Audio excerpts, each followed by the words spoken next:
At 5 in the morning, someone pounded on Helen Price's door. A teenage boy stood outside, ice crusted across his cap. "Mr. Whitcomb sent me," he said. "His generator is dead. 100 cattle have one feeding left."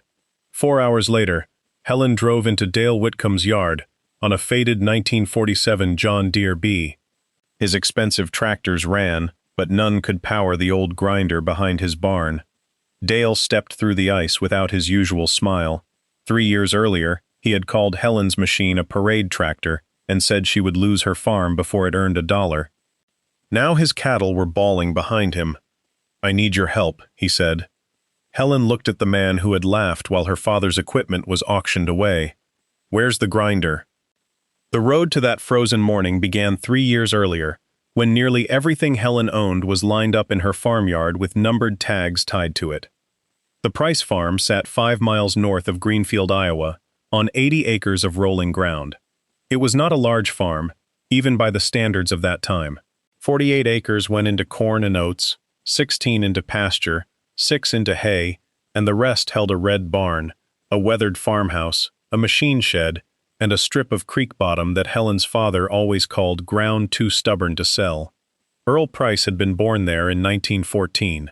He had farmed through drought, war, low prices, 2 heart attacks, and more broken machinery than he could count. He never became rich, but he kept the taxes paid, the cattle fed, and his word good. When a neighbor needed help, Earl arrived with a chain, a wrench, or a tractor, and stayed until the work was finished. Helen had moved home when his heart began failing. She was 47, unmarried, and quieter than most people knew how to handle. For 3 years, she cooked his meals, drove him to the doctor, kept the farm records, and did every job she could manage. When Earl died in January of 1982, grief was not the only thing he left behind. The total bills came to nearly $59,000.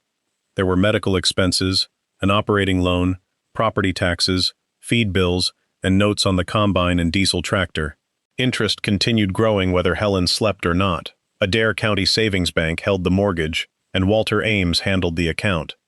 Walter was not a cruel man, but he trusted numbers more than promises. 2 weeks after Earl's funeral, he sat at Helen's kitchen table with 3 folders between them. "The combine has to go," he said. Helen nodded. "The diesel tractor too. The planter, the newer baler, and the livestock trailer. If the auction goes well, I may be able to restructure what remains against the land." Through the window, Helen could see the rounded hood of her father's old John Deere beneath the machine shed lean-to. Its green paint had faded nearly gray. One rear fender carried a deep dent, and the seat was covered with a folded feed sack. Walter followed her eyes. "That one should go too." "The B? It might bring $700. $900, if 2 collectors decide they want it. It isn't part of the equipment note." "No, but every dollar matters. It stays." Walter removed his glasses. "Helen, that tractor is 35 years old. It cannot handle the planter. It cannot pull the combine. It will not make a meaningful payment on this debt. It's paid for. Memories are not a business plan." Helen folded her hands on the table. "No, work is." Walter put his glasses back on and closed the folder. He could pressure her to sell the John Deere, but it had been Earl's long before the newer loans existed, and he could not simply add it to the bank's collateral. "The auction is March 20th, he said. "Afterward, we decide whether this farm has a future." The auction was held on a gray Saturday morning. By 8 o'clock, pickups lined both sides of the gravel road. Some men came to buy. Some came because they had known Earl. Others came because a farm auction gave people something to discuss at the diner for the next month. Helen stood beside the machine shed while the auctioneer sold her father's life 1 lot at a time. The combine brought less than half of what Earl had paid for it used. The diesel tractor sold for less than the amount still written beside it in Walter's folder. The planter went to a farmer 2 counties away. Helen watched it disappear on a flatbed, its marker lights blinking through the dust. Near noon, an assistant tied a tag to the steering wheel of the old John Deere. Walter had asked the auctioneer to offer it one last time, hoping Helen would change her mind when she saw cash in the yard. Dale Whitcomb noticed the tag first. Dale owned the equipment dealership outside Greenfield. He sold large tractors with heated cabs, radios, hydraulic controls, and payment schedules longer than some marriages. He was broad-shouldered, loud, and always ready to explain why the machine a farmer owned was worse than the machine Dale wanted to sell him. He walked around the John Deere with a paper cup in one hand. "What do we have here?" he called. "A county fair parade tractor?" A few men laughed. The auctioneer climbed onto a wagon. 1947 John Deere Model B. Gasoline engine. Runs according to the owner. Rough paint, worn rear tire, good belt pulley. Dale raised his cup. "Maybe somebody can use it to turn the county butter churn." More laughter moved through the crowd. Helen walked forward. "That tractor isn't for sale." Walter stepped beside the wagon. "Helen, listen to the bidding first." "There won't be any bidding." Dale kicked the left tire with the toe of his boot. "I'll give you scrap price, and save everybody 10 minutes. Helen untied the tag from the steering wheel. Dale looked toward the men around him. "Keep the money, Helen. You'll need it for a moving truck when the bank takes the house." The laughter stopped unevenly. A few men looked at the ground, but no one challenged him. Some of them had borrowed Earl's chains, tools, or time. Helen recognized every face. She folded the tag once and placed it in her coat pocket. "If you're counting on that thing to save 80 acres, Dale continued, "you may as well put the for sale sign up today." Helen climbed onto the tractor. She opened the fuel valve, set the controls, and pressed the starter. The engine turned once, twice. Nothing. Dale smiled. Helen waited a moment and tried again. The engine coughed, caught, and settled into the deep, uneven rhythm of its 2 cylinders. Pop, pop, pop, pop. The sound rolled through the shed and shook loose a strip of snow from the roof. Dale shook his head. "Listen to it. Even the tractor sounds tired." Helen rested one hand on the steering wheel. "So did my father," she said. "He still worked." No one laughed that time. When the auction ended, the yard looked strangely empty. The sale proceeds paid off some equipment notes and reduced what remained, but the farm still owed $36,412. Walter gave Helen 3 years to prove she could service the restructured loan. If she failed, the land would be sold. The newer machinery was gone. What remained beneath the lean-to looked like junk: a feed grinder on a heavy iron frame, a corn sheller, a narrow grain auger, a belt-driven water pump, and a saw rig Earl had built from an axle and a steel table. Wooden boxes held flat belts, pulleys, bearings, bolts sorted into coffee cans, and parts no dealership had stocked in years. Walter saw objects that should have gone to scrap. Dale saw proof that Earl had refused to change. Helen saw the remains of a life she was not ready to lose. 3 days after the auction, she found a black notebook beneath a stack of seed catalogs. Its cover was soft with age and grease. Inside were years of Earl's pencil notes. Bell Place, grind hog feed. Turner Barn, pump water after South Ditch floods. Mrs. Jacobs, cut fence posts. Do not charge for fuel. Whitcomb grinder, left bearing runs hot. Shim before tightening. The entries went back to the 1950s. Belt lengths, pulley sizes, names of farms, repairs, jobs, warnings. Before electric motors became common in every barn, Earl had used the John Deere as a portable power source. A wide wheel on the tractor's side turned a flat belt. The moving belt carried power to a grinder, pump, sheller, saw, or auger. By 1982, most farms had converted their daily work to electricity, or newer equipment, driven by power takeoff shafts. But old machines still sat behind barns, and many small farms could not justify replacing them when an electric motor failed. The system was outdated. It was also paid for. On the final page, Earl had written one sentence: "Power is only wasted when it has no work waiting for it." Helen read it twice. The bank had taken most of what she needed to farm 80 acres in the modern way, but it had left her enough to do small jobs modern dealerships no longer wanted. Her first call came from Amos Bell. Amos lived 2 miles east and raised 27 hogs behind an old white farmhouse. His electric feed grinder had burned out on a Tuesday morning. A repair shop in Des Moines could replace the motor in 5 days. Amos had enough ground feed for one. I heard you kept Earl's bee, he said over the telephone. I did. You still have his mill? It's in the shed. There was a pause. Think it'll work? Helen looked through the kitchen window. I think we can find out. That afternoon, she drove the John Deere to Amos's farm, with the old grinder behind her. 2 neighbors followed in a pickup because the sight was too unusual to miss. Helen positioned the tractor, measured the distance with her steps, then backed it 6 inches. She rolled out a wide canvas belt and looped it over the pulleys. Amos watched with his hands in his pockets. That belt looks old. It is. You sure it'll hold? No. That's why nobody stands beside it. She turned the system by hand, checking that the belt tracked straight. She ordered everyone behind the painted guard line she had marked on the dirt. Then she started the tractor and brought the speed up slowly. The belt slapped against the guard, wandered toward the pulley edge, and nearly came off. Helen shut the tractor down. One of the neighbors smiled. Thought you said this would work. I said we'd find out. She moved the tractor less than an inch, checked the angle again, and restarted it. This time the belt tightened into a gray blur. The grinder shook. Amos poured in the first bucket of corn. For several seconds, nothing came out. Then cracked yellow grain spilled from the chute into the wagon below. By sunset, Amos had enough feed for a week. He paid Helen $18 and gave her 2 bags of seed oats. At home, Helen opened a new ledger. Fuel, $3.10. Belt dressing, 40 cents. Payment, $18. Net, $14.50. It was not enough to impress a banker. It was not enough to save a farm.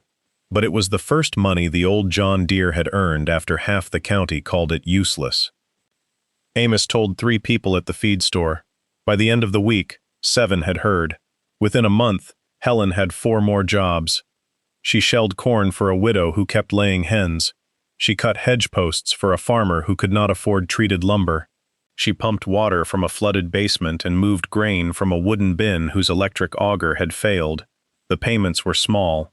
$11, $26, $32. Sometimes people paid with seed, meat, fuel, or labor.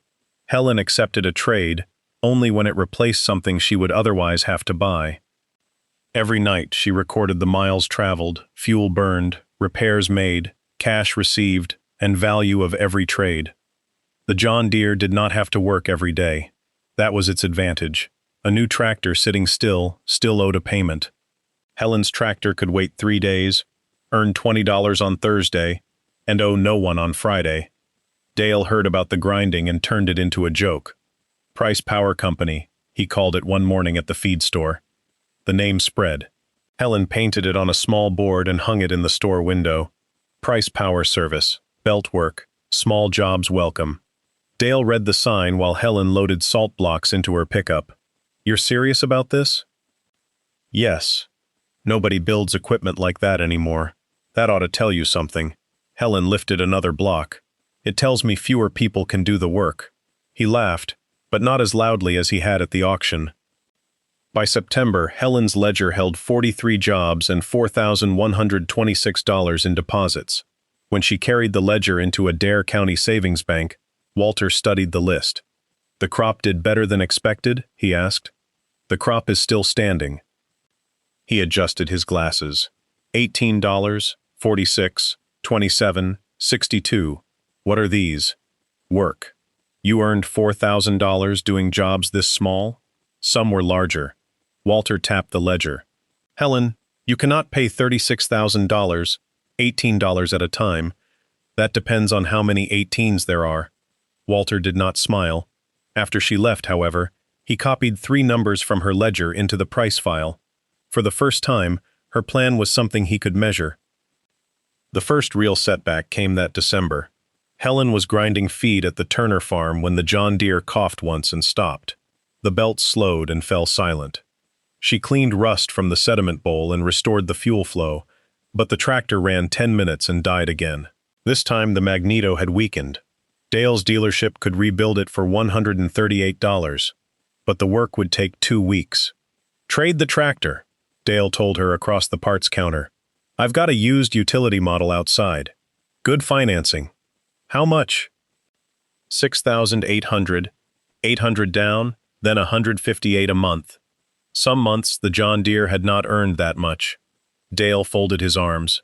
You cannot build a business around a machine that dies in the cold. Helen carried the magneto home. That night she placed it beneath the hanging light over the kitchen table. Earl's notebook lay open beside it. She took the housing apart, cleaned the contacts, replaced a worn wire, and polished away corrosion. In a coffee can marked 1969, she found a spring that fit. At 3 in the morning she reassembled the magneto. At 7 she installed it. The engine turned twice, then fired. Helen let it run until frost melted from the exhaust. She did not drive to Dale's dealership to prove anything. She returned to the Turner farm and finished the job. Mr. Turner paid her for the full day and added $20. For coming back, he said. Helen wrote both amounts in the ledger. Then she added another line to her sign. Minor repairs, old equipment. Within 6 months, farmers were bringing her pumps, pulleys, small motors, and worn parts the dealership could not repair profitably. By 1983, the mood across Iowa had changed. Land values that once seemed unable to fall were falling. Interest rates remained high, grain prices stayed low, and farmers who had borrowed for expansion began selling equipment. Auction notices appeared on telephone poles. Men who once spoke proudly about acreage now lowered their voices when the banker entered the diner. Helen's farm remained at risk, but it no longer depended entirely on one harvest. The crops paid for seed, taxes, and household expenses. The small jobs reduced the loan. She also learned that effort without a system would eventually break her. She mounted her most useful pulleys on a small trailer, rolled 3 belt lengths beneath waterproof covers, and built blocks for aligning machinery. She carried bearings, pins, tools, oil, and a bucket of parts from Earl's coffee cans. Every work area received a safety line. No children near moving belts. No loose clothing. No one touched a machine until Helen shut down the tractor. Some farmers complained. I've been around belts my whole life, one man said. So have I, Helen replied. That's why I have rules. She stopped charging every job by the hour.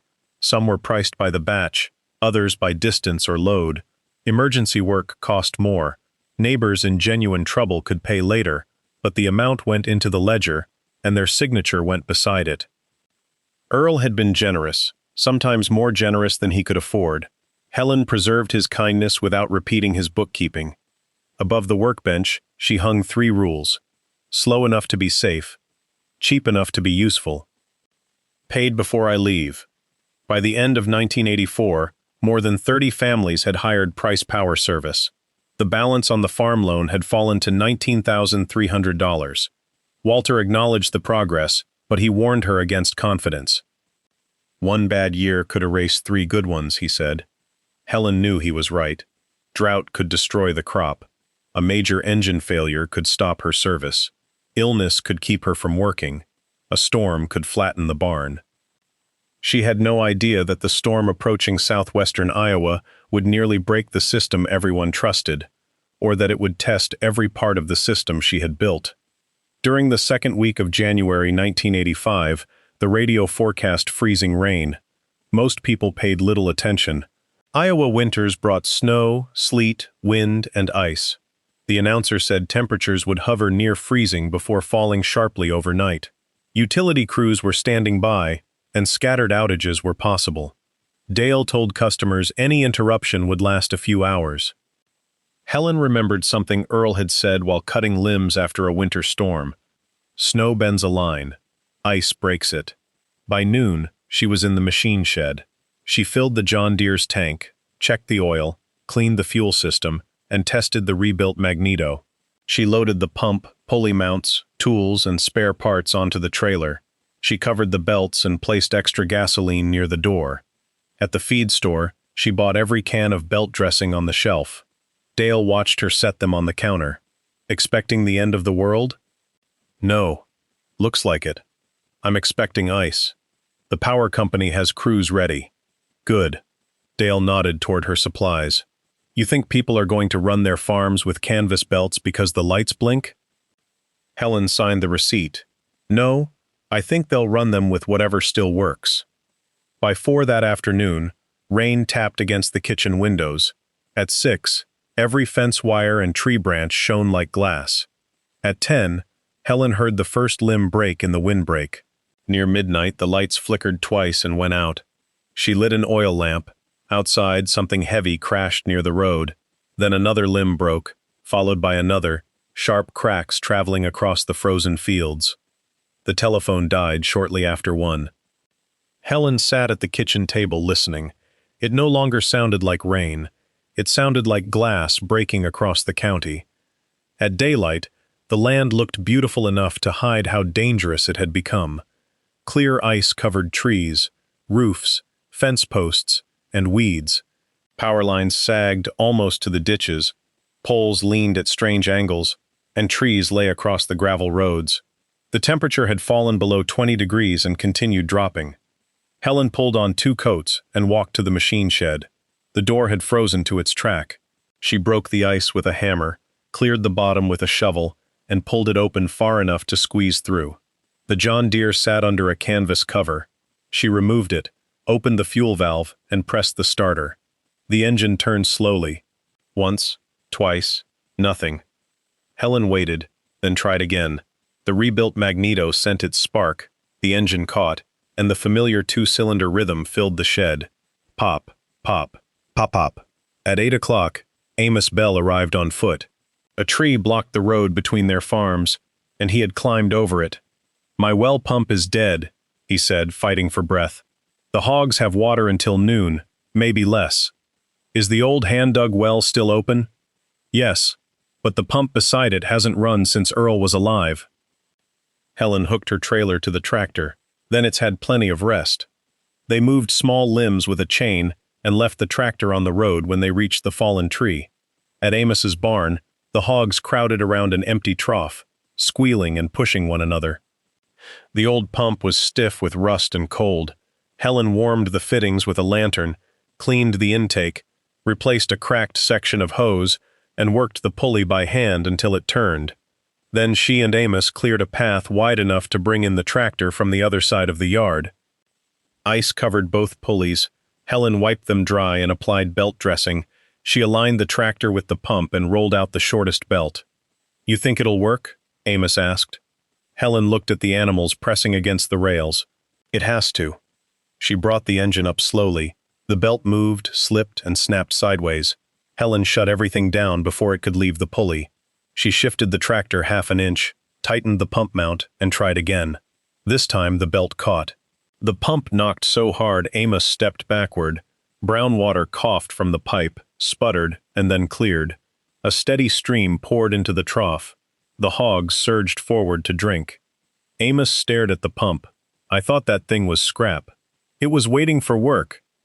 Word traveled faster than the damaged telephone lines. The feed store still had a battery radio, and anyone able to reach town carried messages for those who could not. A dairy operation needed feed ground. A poultry farm needed water pumped. 2 grain bins held feed no electric auger could move. A family with 60 cattle could run its diesel tractor but had no equipment that would connect it to the fixed electric grinder. The county road crew began clearing routes according to livestock need. At the feed store, the owner put a legal pad on the counter. Farmers wrote their names, locations, number of animals, and what they needed. Water came first, then feed, then everything else. Helen worked until after midnight. She powered a grinder at the Bell Dairy, a small auger at the Wilson Farm, and a pump at the Turner place. A modern tractor could have delivered more horsepower, but horsepower was not the shortage. The farms needed belts, adapters, old machines, and someone who knew how to connect them safely. Helen had spent 3 years preparing all 4. She returned home, added fuel, checked the oil beneath a lantern, and lay down beside the kitchen stove without removing her clothes. Less than 4 hours later, someone pounded on the door. It was the teenage boy from the Whitcomb farm. "Mr. Whitcomb sent me," he said. "His generator quit, the grinder's dead, and his cattle have 1 feeding left. He said you'd know what to do." Helen's arms ached from handling frozen belts. 2 names ahead of Dale's remained on the feed store list. "Tell him I'll come after the Wilson place." The boy hesitated. He said it was urgent. He'll pay double. They're all urgent. He'll pay the same as everyone else. When Helen finally drove into Dale's yard, more than 100 cattle crowded the feedlot. Their breath hung above them like smoke. 2 new tractors stood near the feed building. Dale had used one to push snow and haul bales, but neither tractor had a belt pulley, and the only available grinder had been built before power takeoff equipment became standard. Years earlier, Dale had replaced its motor with an electric one. Now that motor was useless. Dale walked toward Helen without his usual smile. "I need your help." Helen climbed down. "Where's the grinder?" He led her behind the feed building. The original flat-belt grinder was buried beneath broken gates, rusted feeders, and sheets of plywood. Dale's employees cleared the pile while Helen opened Earl's notebook. Whitcomb grinder, left bearing runs hot, shim before tightening. Her father had written the note 26 years earlier. When the machine was uncovered, Helen turned its pulley by hand. It moved, but the left side scraped. "It'll run, won't it?" Dale asked. "Not yet. The cattle don't have all day. Neither does this bearing if you destroy it." She opened the housing. The old grease had hardened like wax. She cleaned it out, inspected the shaft, and cut a thin shim from a piece of brass in her toolbox. Dale watched her fit it beneath the bearing cap. "Earl used to work on this grinder," he said. "I know. I was a boy the last time I saw it run." Helen tightened the bolts and turned the pulley again. This time it moved freely. They positioned the John Deere and rolled out the longest belt. Ice made the yard uneven, and the tractor's rear wheel settled into a shallow rut. Helen aligned the pulleys, blocked the wheels, checked the belt by hand, and ordered everyone behind the safety line. The John Deere started, but the belt wandered toward the outer edge of the grinder pulley. Helen shut it down. Dale looked toward the cattle. One had pushed a gate hard enough to bow the middle rail. Give it more power. More power won't fix bad alignment. It'll only destroy the belt. Then what will? Patience. We don't have time for patience. Helen looked at him. Then you should have kept the grinder ready. Dale's jaw tightened. 3 years earlier, he would have answered with a joke. That morning, he stepped back and let her work. Helen repositioned the tractor. When she tested the belt again, she found a frayed line along one edge, probably cut by ice during the first attempt. It was the only belt long enough to reach Dale's grinder. She trimmed the loose fibers with her knife, rubbed dressing into the canvas, and reduced the tension. The repair might hold for an hour. It might fail in 5 minutes. "Everybody farther back," she said. She started the tractor and increased its speed slowly. The belt began to move. It drifted once, corrected, and became a steady gray band between the machines. The grinder shook awake. Dale's employees poured in the first corn. A harsh squeal rose from the left bearing. Helen reached for the shutoff. Then the sound faded. Ground feed spilled from the chute into the wagon. No one celebrated. They were too busy watching the belt and the bearing. After 20 minutes, Helen touched the housing during a shutdown. Warm, but not hot. The shim was holding. They started again.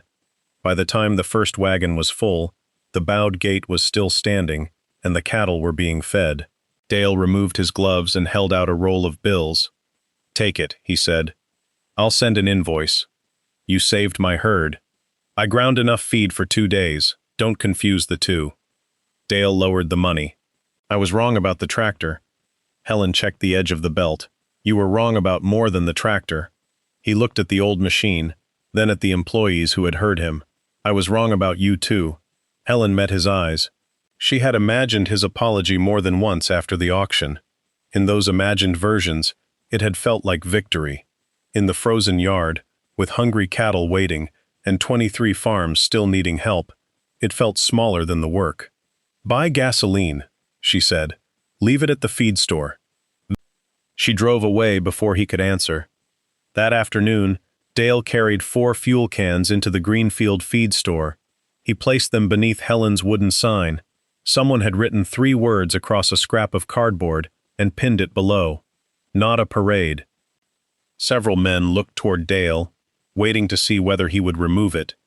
He read the words, set down the final can, and left the sign where it was. By the 4th day, The feed store had become an emergency center. Teenagers rolled belts and carried tools. Neighbors delivered gasoline. Farmers with chainsaws cleared lanes while the county opened the larger roads. Helen refused to let urgency erase her safety rules, even when men begged her to hurry. Fast is useless if somebody loses an arm, she told them. The John Deere ran as many as 19 hours between shutdowns. Under lantern light, Helen cleaned the sediment bowl, checked the oil, drained anything that could freeze, and listened for changes in the engine. The machine did not have endless power. It had enough. Enough to fill troughs, grind feed, move grain, and keep animals alive until electric motors could turn again. On the 6th day, Walter Ames arrived at the feed store. The bank had regained telephone service, but farms beyond town remained dark. He stepped around fuel cans and sacks of grain, then stopped beneath Helen's sign. 31 names filled the legal pad. 19 had been marked completed. Beside the others were notes about livestock and water. Outside, the John Deere powered a grinder beneath the loading shed. Ice covered its faded hood. Helen watched the belt as grain poured into a wagon. "How long has it been running?" Walter asked. 19 hours since the last full shutdown. How much longer can it continue? Longer than the county can stay cold. Walter looked at the farmers waiting their turn. Several were bank customers. Some had missed payments. Every one of them needed the equipment he had urged Helen to sell. "I told you it would never make a bank payment," he said. "No, you said memories couldn't make bank payments." Walter lowered his voice. "I was wrong." Helen looked back toward the moving belt. "We can discuss it after the power returns." Walter nodded.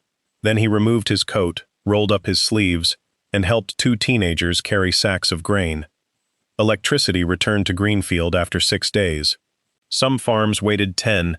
The last remote lines took nearly 2 weeks. By then, Price Power Service had worked at 31 farms. The John Deere had pumped thousands of gallons of water, ground tons of feed, and moved grain from bins that might otherwise have remained closed. It also earned more in 12 days than the tractor would have brought at the auction. The money mattered, but the change in Helen's business mattered more. Before the storm, Price Power Service had been a curiosity. Afterward, farmers asked her to inspect old equipment before the next emergency.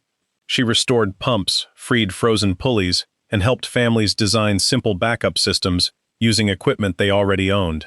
The feed store paid her to keep an emergency grinder ready. The county hired her to maintain 2 portable pumps. Helen never claimed old machinery was always better. Modern tractors planted more acres, harvested faster, and performed jobs the John Deere could never touch. Her lesson was simpler. A backup had value only when it was maintained, compatible, and understood. Dale's tractors had not failed. His preparation had. Walter restructured the remaining farm loan at a lower rate. He did not call it a favor. He said Helen's records, income, and emergency service contracts justified the decision. She preferred that explanation. Dale began sending her customers whose old equipment his dealership could not repair profitably. At first he did it quietly. Later, farmers heard him say it across the parts counter. "Take it to Helen, she knows those systems." By the end of 1985, the farm debt had fallen below $14,000. Helen continued planting corn, oats, and hay, but no single harvest could decide whether she kept the farm. Her small jobs had become something large enough to stand beside it. On November 18, 1987, Helen woke before sunrise. Frost covered the fields. She fed the cattle, made coffee, and walked to the machine shed. The John Deere stood where it always had. Its paint was still faded, its fender was still dented. Dale had once offered to arrange a professional restoration, but Helen refused. Every mark belonged to a year when the machine had worked instead of posed. She checked the oil, opened the fuel, and drove toward Greenfield. At Adair County Savings Bank, she parked the tractor beside the front steps and walked inside carrying her ledger and a check for $6,842.17. Walter saw the amount and removed his glasses. "The final balance," Helen said. He opened the price file. It was much thinner than it had been 5 years earlier. He checked the figure twice, signed the release, and pressed a stamp onto the paper. Paid in full. The stamp was quieter than the John Deere, But to Helen it carried farther. Walter handed her the mortgage release. For several seconds neither of them spoke. "May I see it?" he finally asked. Helen held up the paper. "The tractor," he said. They went outside. Amos happened to be loading supplies across the street. Dale stood beside his dealership truck. Both men crossed over when they saw Walter place a hand on the John Deere's hood. "What do you think it's worth now?" Walter asked. Helen looked at the bank behind him, then north toward the road leading home. "It was never worth what somebody would pay for it," she said. "It was worth what it kept us from losing." No one laughed. Dale stepped forward. "I still owe you an apology for that auction. You apologized during the storm. I asked for help. You stopped laughing. You stopped laughing." He nodded. "I should have stopped sooner." Helen folded the mortgage release and placed it inside her coat. Walter looked at the wooden feed sack cover on the tractor seat. "Are you going to keep working now that the debt is gone?" Across the street, Helen could see her old sign in the feed store window. "Small jobs welcome." The jobs didn't disappear with the debt, she said. She climbed onto the tractor and started the engine. Pop, pop, pop, pop. Then she drove home. Helen operated Price Power Service for another 17 years. Eventually, she bought a newer tractor. Not new, just newer, with safer brakes, better hydraulics, and enough power for larger equipment. She never sold the B. It remained her backup during outages, floods, and the kind of emergencies no one scheduled. She taught younger farmers how the old belt system worked. She began every lesson with safety, then history, then economics. The tractor had not saved her farm alone. It needed fuel, belts, tools, records, customers, and someone willing to prepare before a crisis arrived. Above the workbench, she framed Earl's sentence beside the mortgage release. "Power is only wasted when it has no work waiting for it." Years later, Helen's niece brought her young daughter to the farm.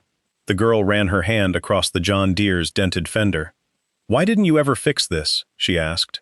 Helen rested her palm on the faded metal. "Because not everything damaged is broken." The people around Greenfield remembered that winter for fallen poles, frozen roads, and dark barns. Farmers remembered another sound, an old two-cylinder engine carrying through the cold. They remembered water flowing into empty troughs, feed falling into wagons, and a quiet woman doing work other people had considered too small to matter. The storm did not make Helen's John Deere valuable. It only shut down enough of the modern world for everyone else to see the value that had been there all along. Have you ever held on to something everyone else called useless, only to have it save you when nothing else could? Share your story in the comments. And if you believe the quietest people can deliver the loudest lessons, subscribe for more stories about ordinary Americans who proved an entire town wrong.